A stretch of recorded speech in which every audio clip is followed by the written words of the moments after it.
소화기에 어쨌든 문제가 되는 것들은 여러 음식물도 있고 뭐 많습니다. 우리나라가 굉장히 맵게 먹는 나라 중에 하나죠. 외국보다 훨씬 맵게 먹습니다. 물론 뭐 베트남 고추 맵긴 하더라고요. 근데 어쨌든 맵게 먹는 게 맞아요. 근데 맵게 먹는 것은 이유가 좀 있어요. 이 맵게 된 게 우리 지금 뭐 어떤 음식 가게 가면 고추 하나, 둘, 셋 뭐 이렇게 해서 매운 거로 해가지고 뭐 핵폭탄, 핵 뭐 이런 거 많이 쓰죠. 그런 것처럼 굉장히 매워졌는데 이 매워짐이 아주 유발된 시점이 있는데 그게 우리나라 IMF 후예요. IMF 때 우리나라가 급격히 이 경제 상황이 힘들어지면서 스트레스가 많았어요, 사람들이. 지금도 스트레스가 많죠, 오미크론 때문에도. 그게 지금도 매운 거 많이 팔리고. 사람이 스트레스가 많아지면 소화가 잘 안 돼요. 그러면 소화를 해내기 위해서 자꾸 매운 것을 당기게. 그러니까 매운 것을 좋아하시는 분들은 물론 다는 아니겠지만 소화가 덜 되시는 분들이 잘 안 되시는 분들이 많아요. 그래서 스트레스를 많이 받거나. 그래서 소화기의 문제는 최대 난적은 스트레스예요. 아까도 말씀드렸지만 위염, 위궤양, 뭐 위에 대한 문제들은 까져 있고 부어 있어요. 근데 거기다 매운 거 되면은 얼마나 아프겠어요. 뭐 여자분들도 물론 국장님은 잘 아시겠지만 설거지 하다 보면은 이렇게 순간적으로 고추 같은 거 만지면은 엄청 맵죠. 손이 아리다고 하시죠. 그런 것처럼 여자분 다 아실 거예요. 근데 이 위는 얼마나 아프겠습니까? 그러니까 그 매운 것에 대한 문제가 굉장히 커요. 근데 이 원래 원인은 뭐냐? 결국은 스트레스예요. 제가 스트레스라고 써놨지만 화병이에요. 간단히 얘기하면. 화나면 사람이 위부터 문제가 생기기 시작해요. 열받지만. 그래서 이 문제에 대해서 어떻게 해야 되는지 좀 생각을 좀 해보려고 해요. 우리나라 역사에서 가장 많이 봐도 저는 조선 왕실에 대한 그 처방록을 좀 많이 보는 편인데요. 왜냐하면 우리나라 그 조선 왕조실록이 아주 체계적으로 잘 돼 있고 가장 솔직합니다. 왜냐하면 고치지 못하게 돼 있고. 그래서 어느 나라도 이렇게 잘 돼 있는 그 우리가 의안이라 그러는데 케이스 바이 케이스대로 적어놓은 데가 없어요.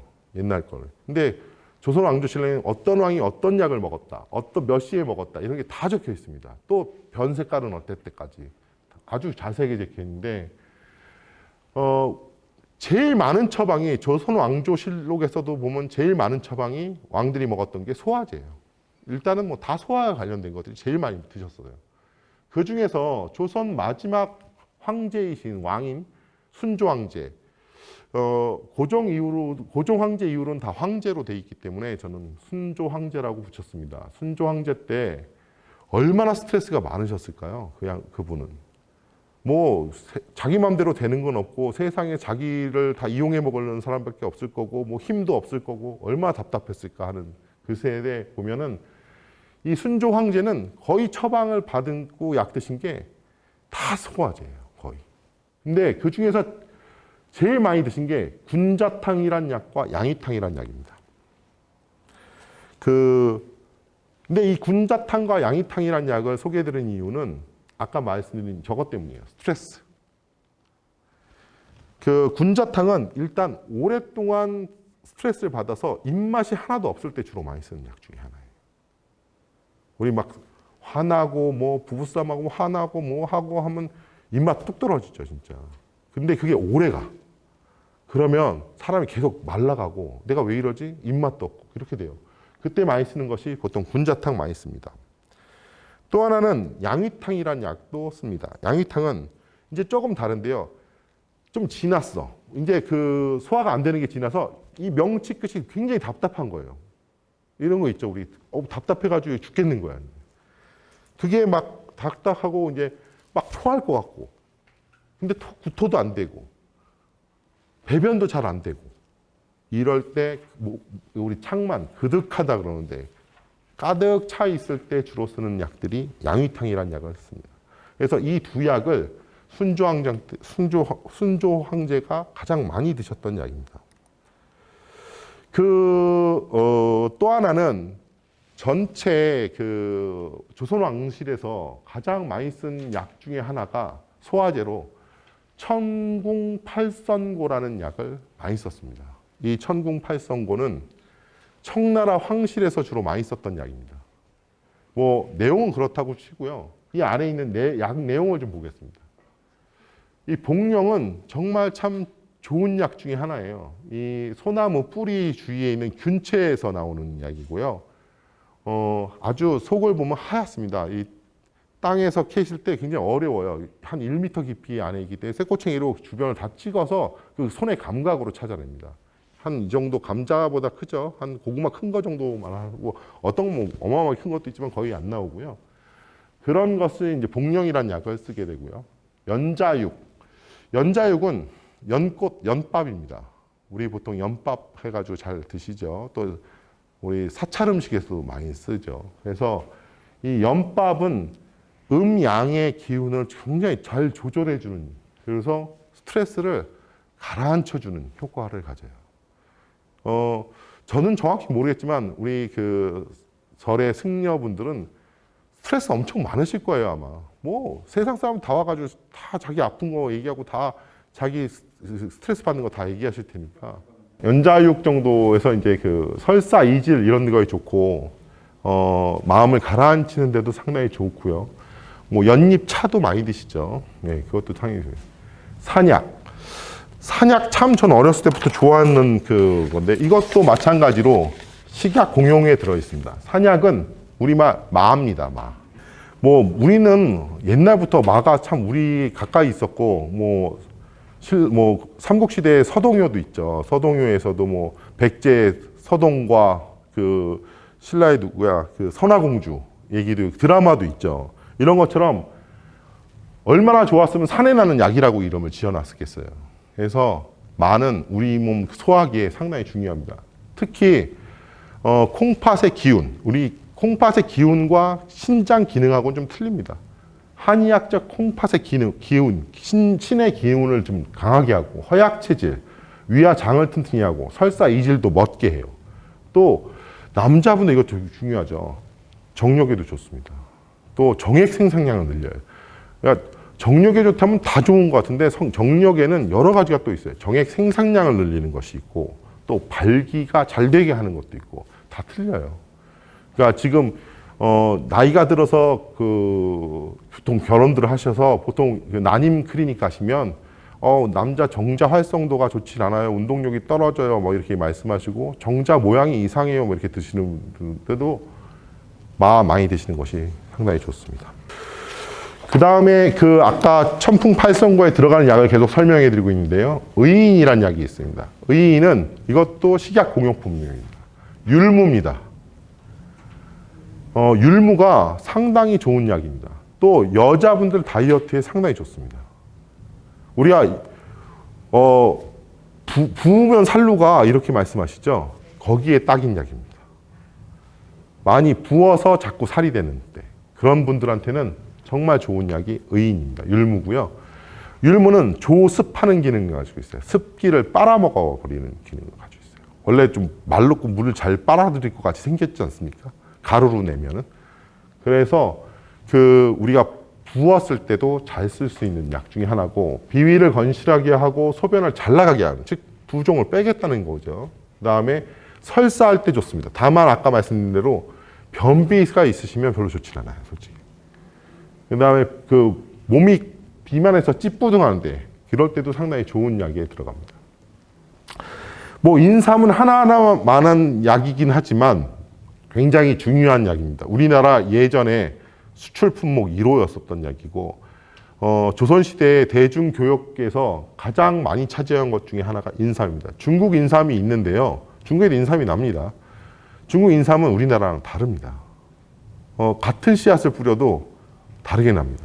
우리나라 씨앗을 가져가서 지금 장백 인삼이라고 해서 그 백두산 옆에서 키우는 인삼밭이 있어요. 근데 거기서 나온 인삼하고 우리나라 인삼 완전히 틀립니다. 모양만 봐도 틀립니다.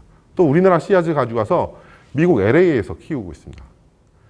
그래서 미삼이라고 그러기도 하고 또 LA3이라고도 하는데 거기도 같은 씨앗인데도 불구하고 땅의 질이 완전히 틀린 것 같아요. 모양도 틀리고 소형도 완전히 틀린 것 같습니다. 그래서 우리나라만 인삼이 상당히 좋아요.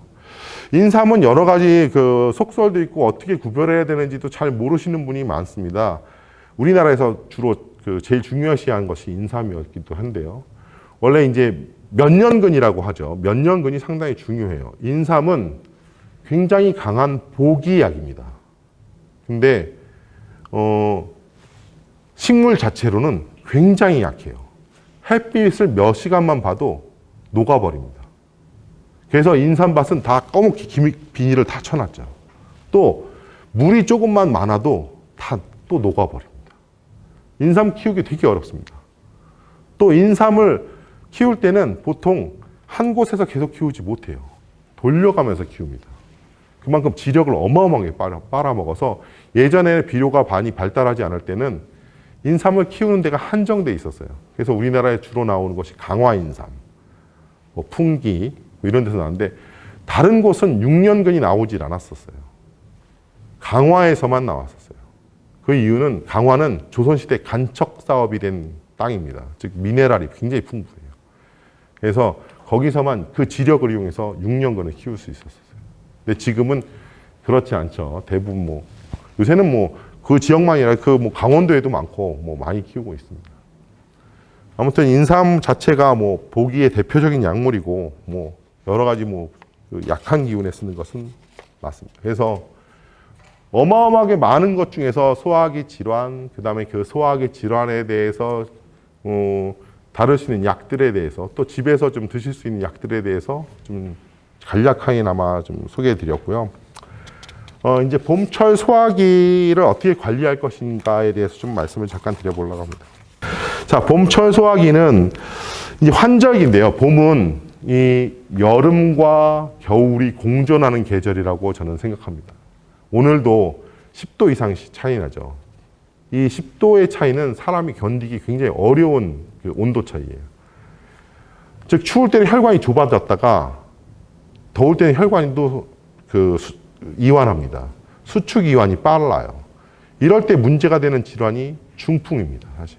그래서 봄 환절기, 가을 환절기가 중풍 발생률이 상당히 높은 기간이에요.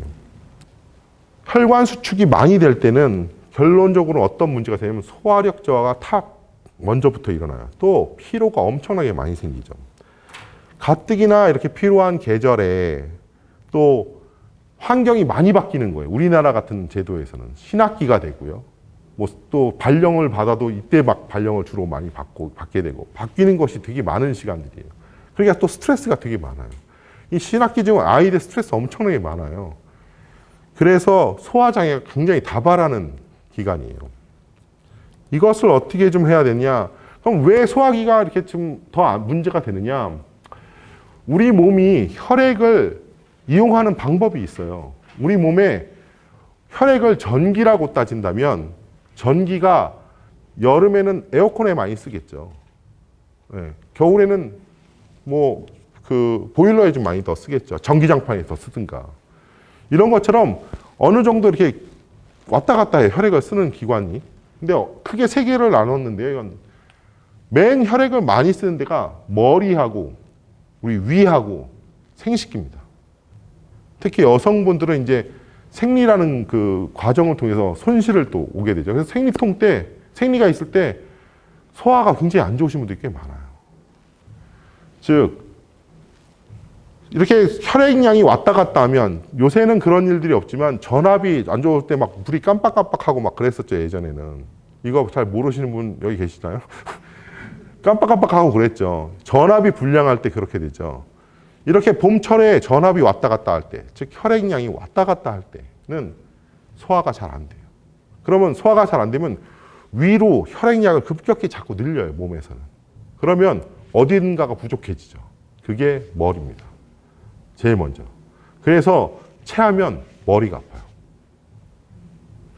또 손발이 차가워져요. 네. 그래서 내가 체한 걸 아는 게 손이 이렇게 차갑지? 소화가 잘 안 되나? 또 머리가 아픈데? 이러면 돼요. 근데 우리가 머리가 아프니까 우리 사람들은 맨 처음에 생각하는 게 뭐 아프니까 진통제를 많이 사서 드세요. 근데 진통제는 소화기에 좋지 않은 약 중에 하나예요. 그래서 이 소화기 치료 중에서 제일 빠른 것 중에 하나가 침 치료예요. 침은 엄청나게 빠른 효과를 갖고 있습니다. 뭐 일례로 저희가 뭐 가족이 막 해외여행을 막 다니지는 않지만 저희 아이가 둘째 아이가 초등학교 때 필리핀을 한번 간 적이 있어요. 근데 그날 그 다음 날 무슨 고래상어를 보러 가야 되는데 애가 뭘 잘못 먹었는지 그날 한 5시간 이상을 토했어요. 밤새. 아주 그냥 변기를 붙잡고. 근데 침은 안 맞아. 애들이 침을 안 맞으려고 그래요. 저는 냅뒀어요, 그냥. 근데 한 새벽 4시쯤 되니까 죽겠는지 자기 한번 침 치료를 좀 하겠다는 거예요. 침 넣고 정말 1분 안에 좋아졌습니다. 그래서 지금도 그 친구는 뭐 지금 뭐 대학도 졸업했는데 그 친구는 어디 배만 아프면 침 맞으려고 그래요. 그만큼 침이 굉장히 좋은 효과를 갖고 있어요. 그래서 이렇게 봄철이 소화기가 어렵다는 것을 좀 말씀드렸고요.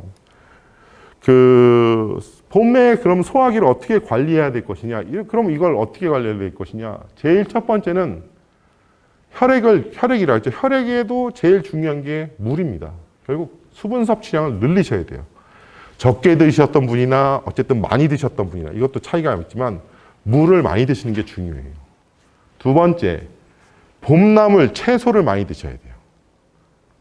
우리 조물주는 딱 이 시간에 그런 채소나 나물들을 주세요. 쑥, 냉이, 달래, 약간 쌉싸름하면서 자극하는 것들을 주세요. 이건 상당히 소화기에 좋습니다. 또 좋은 것도 있으면 피해야 될 것도 있겠죠. 소화기에 안 좋은 것들이 있는데요. 뭐 안 좋은 거 아실 거예요. 튀김류 당연히 안 좋습니다. 밀가루 되게 안 좋습니다. 떡 소화 잘 안 됩니다. 이런 거 좀 피하셔야 되고요. 또 운동해야겠죠. 운동은 내가 뭘 해야 되냐? 다리가 움직여야지 위가 움직입니다. 다리가 움직이지 않으면 위는 거의 안 움직여요. 우리 환자분들이 막 다리 부러져 있고 그래서 누워 계시면 소화 거의 잘 안 됩니다. 움직여야지만 소화가 잘 돼요. 그래서 걷기, 달리기, 뭐 다리 운동 하셔야 돼요. 구리시내 누죽걸산이라는 그 모임이 있죠. 제가 이게 이름을 몰라서 아직도 기억하는데 누우면 죽고 걸으면 산다예요. 복부 마사지가 있는데 복부 마사지가 되게 중요해요. 별거 어려운 건 아닌데 잘 안 하게 되죠. 그냥 배를 치는 거예요. 자꾸 쳐주는 건 창운동이 돼요. 네. 우리가 가스 많이 차고 그러는데 자꾸 쳐주시는 거 좋아요. 내가 날 때리는 게인데 뭐 터지게 때리겠습니까? 자꾸 쳐주셔야 돼요. 치는 것이 일단 봄철 소화기에 상당히 중요합니다. 근데 물이 또 중요해요. 물 상당히 중요한데요. 아까 조선시대 우리 조선왕조실록에 많이 먹던 게 청풍팔성고라고 말씀드렸죠. 근데 그거 외에 제일 많이 드셨던 약이 백비탕이라는 약이 있습니다. 백비탕은 아무것도 안 들어있습니다. 그냥 물입니다. 근데 물인데 아주 특별한 물이에요. 100번 끓인 물입니다. 네, 어마어마한 물입니다. 노력 어마어마해야 합니다. 이만한 솥에 100번을 끓이면 한 대접이 나옵니다.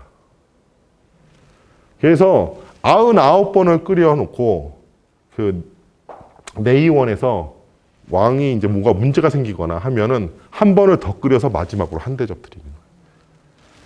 백비탕을 제일 많이 썼습니다. 근데 사실 이것은 이유가 있어요. 옛날 왕실에서는 독극물로 죽이는 일이 많았습니다. 그래서 내상이 많았어요. 알게 모르게 독살 당하신 왕들이 굉장히 많아요. 그래서 독살의 위험, 즉 독살이라는 건 음식에 다 섞여 들어오는 거잖아요. 그 독살의 위험 때문에 해독제예요. 그러면 현대 과학적으로 백비탕 의미가 있느냐? 굉장히 많이 끓이면요. 끓이고 식히면 물의 분자 구조가 굉장히 치밀해진다고 해요. 그래서 해독작용도 강하고 흡수력도 상당히 빠릅니다. 두 번째로 생숙탕이라는 약이 있습니다. 생숙탕은 말 그대로예요. 아주 생 것과 아주 오래된 것. 그건 아니고요. 차가운 물과 뜨거운 물을 섞어 마시는 겁니다. 이것을 뭐 태극탕이라고도 하고 음양탕이라고도 합니다. 근데 생숙탕이라는 말이 제일 좋고요. 반반 섞은 물을 드시는 거예요. 이것도 굉장히 많이 처방되고 많이 드셨어요. 무더운 여름에는 운동하게 되면 피부 온도가 38도 이상도 올라가요. 그러면 우리 내부에 있는 위장은 거의 40도에 육박합니다. 근데 이렇게 더우면 운동 막 한 다음에 팔팔 끓인 물 막 쫙, 으아, 좋다 이렇게 드시는 분 하나도 없잖아요. 막 차가운 거, 얼음, 뭐, 아이스 아메리카노, 나는 아야, 뭐 이러면서 쫙 드시고. 그러면 40도인데다가 차가운 거 확 부어보세요. 만약에 나 잠 깨서 바로 일어났는데 차가운 물 확 부어버렸어요. 어떻게 될 거예요, 사람이? 완전 쪼그라들겠죠. 위는 급격히 수축하게 되어 있어요. 그래서 위점막이 급격히 수축되고 점막이 수축되면 혈액순환이 잘 안 되겠죠. 순환이 안 돼요. 그러면 붓고 염증이 생깁니다. 그래서 여름에 배탈 설사가 되게 많은 거예요. 그래서 우리 조상님은 또 지혜를 주셨죠. 여름에 뭐 드시나요? 뭐 초복, 말복, 중복에 삼계탕 드시죠. 삼계탕이 차가운 음식인가요? 엄청나게 뜨거운 음식이죠. 닭도 열이 있는 음식입니다. 거기다 인삼도 당연히 열이 있는 거고요. 배를 따뜻하게 만들기 위해서 삼계탕을 먹게 해놓으셨어요. 아, 이 여름에는 꼭 먹어야 돼. 초복, 중복, 말복이면 삼계탕에 줄 이만큼씩 다 쓰시죠. 겨울에 안 먹습니다. 여름에 먹습니다. 그러면 겨울에 먹는 음식이 있을까요? 겨울에 음식이 있습니다. 냉면 드십니다, 원래. 냉면 보시면 함흥냉면, 평양냉면 다 추운 지방 쪽에 있죠. 원래 냉면은 겨울 음식이에요. 그래서 중국이나 이런 데 가서 그 북한 식당 가서 드셔보시는지 모르지만 거기 가면 겨자를 안 놔줍니다. 겨자 좀 달라면 우리 없습니다. 이렇게 얘기를 해요. 겨자는 제가 알기로는 오장동 냉면에서 이제 우리나라 여름에 더우니까 먹는데 자꾸 설사라고 배탈이 나니까 겨자라는 것을 첨가하기 시작한 거예요. 따뜻한 거, 열나는 것을. 그래서 설사를 좀 덜하게 하는 거예요. 근데 여름에 냉면 먹고 설사 많이 하세요. 그래서 냉면은 원래 겨울 음식입니다. 그래서 밖이 더울 때는 아내를 따뜻하게 하고 밖이 추울 때는 아내도 차갑게 좀 해야 돼요.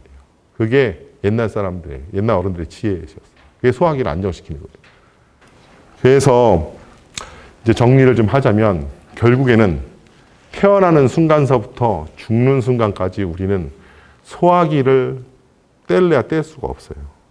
늘 겪는 일이지만 소화기 아주 약한 분들도 있고요. 아주 강한 분들도 있어요. 또 비라고 하는 것과 위라고 하는 것이 안정이 내 생애 전반에서 굉장히 중요한 역할을 해요. 우리 요새는 핸드폰 배터리 좀 잘 안 되면 배터리가 생각하고 핸드폰 바꿀 때 됐네 이렇게 다들 말씀하세요. 근데 핸드폰은 바꿀 수 있는데 내 몸은 못 바꿔내세요. 방법이 없어요. 이거 뭐 갖다 껴 수도 없고. 그래서 안정화를 잘 하셔야 돼요. 지금 잘 하셔야지 노후가 편안합니다. 우리 배터리 관리 잘 하셔야 되잖아요, 보통. 막 충전하고 바로바로 쓰고 그러면 안 된다고 막 그러잖아요. 그래서 옛날에 보면 뭐 충전 안 되면 뭐 냉장고에 넣었다 충전해라 막 이런 것처럼 잘 관리를 해야 된다는 거예요. 그래서 지금은 음료도 그렇고 먹는 것들이 화학제가 되게 많아졌어요. 엄청나게 많아졌고요. 매운 것도 뭐 다른 화학제를 섞고 있죠, 또 우리 음식물 자체들이 생산되는 것도 상당히 화학적인 것들이 많아졌어요. 그래서 좀 더 자연스럽고 편안한 음식, 또 생것들, 이런 것들을 뭐 이게 가공하지 않은 것들, 그런 거 섭취하시는 것이 중요하고요. 또 하나는 과식하지 않는 게 상당히 중요하죠. 근데 저도 과식을 많이 해서 좀 이것에 대해서는 뭐 다들 아십니다. 아무튼 오늘 이런 식으로 그 강의를 했습니다. 좀 재미없고 힘드셨을 텐데, 뭐 보잘것없지만 잘 들어주셔서 감사하고요. 다음에 또 기회가 되면 또 좋은 걸로 또 다시 찾아뵙겠습니다. 감사합니다.